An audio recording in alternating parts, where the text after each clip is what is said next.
With the Greek situation coming to a head, the leaders of the G20 nations meeting in Cannes to discuss Europe and his first rate decision to make, Mario Draghi has a packed desk in Frankfurt as he begins his tenure as president of the European Central Bank.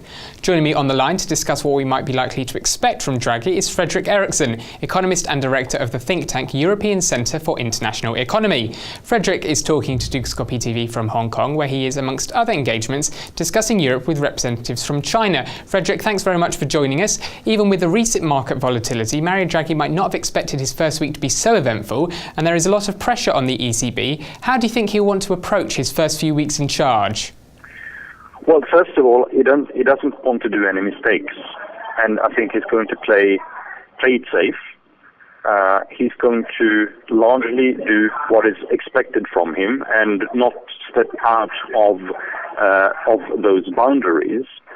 I think no one is looking at Mario Draghi and Frankfurt right now to come up with the single bullet solution to the problems. What people, however, are thinking about is the extent to which the European Central Bank is willing to act on its own, to intervene on bond markets and perhaps start to behave much more directly as a typical lender of last resort in a central bank. It is the first ECB rate meeting and decision tomorrow. What do you think we can expect? Will it be a departure from Trichet, and will there be a rate cut? I think it's increasingly likely that we're going to get an interest rate cut.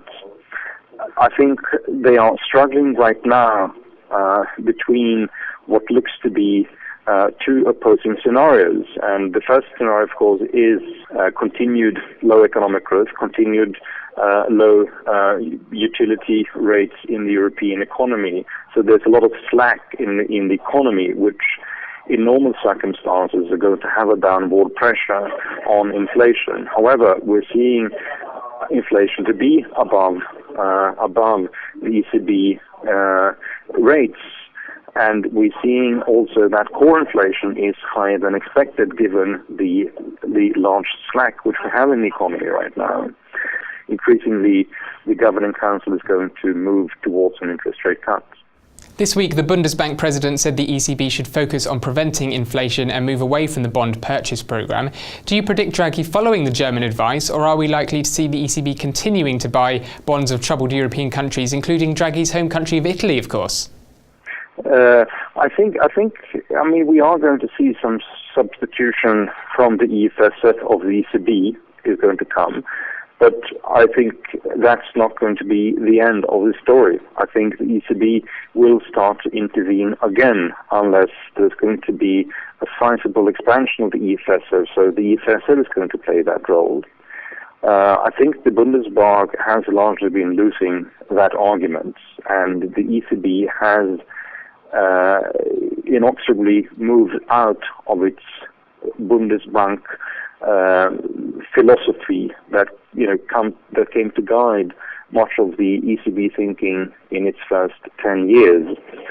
You can argue about whether that is right or if it's wrong, but I think this is the development that the ECB has taken. And my prediction is that we're going to see even greater use of unorthodox policies from the ECB in the near-term future. Finally, Fredrik, you're in Hong Kong at the moment, and I know you've been in China recently. Will Draghi continue Trichet's approach that it's right to ask China to help Europe, and what has the reaction there been to that? They do have an incentive and self-interest here to participate. Now, the problem is that they're not going to throw money into some sort of a black hole. They simply don't trust European political leaders to organize the EFSF in a fashion which is, in the first place, going to guarantee some sort of stability in the money which they're going to invest there, and in the second place, to have measurable effect on the crisis itself.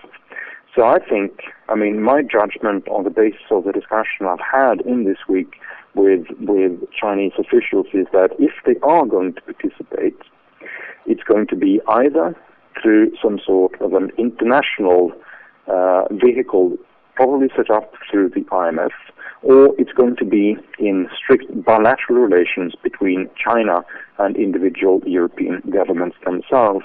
But the idea that China is going to invest a lot of money into the EFSF of the kind we've seen Trichet, Klaus Regling, and a few other people suggesting, I don't really see that happening. Thanks very much for that, Fredrik. That's all we've got time for, but as always, stay tuned to Dukascopy TV. Goodbye.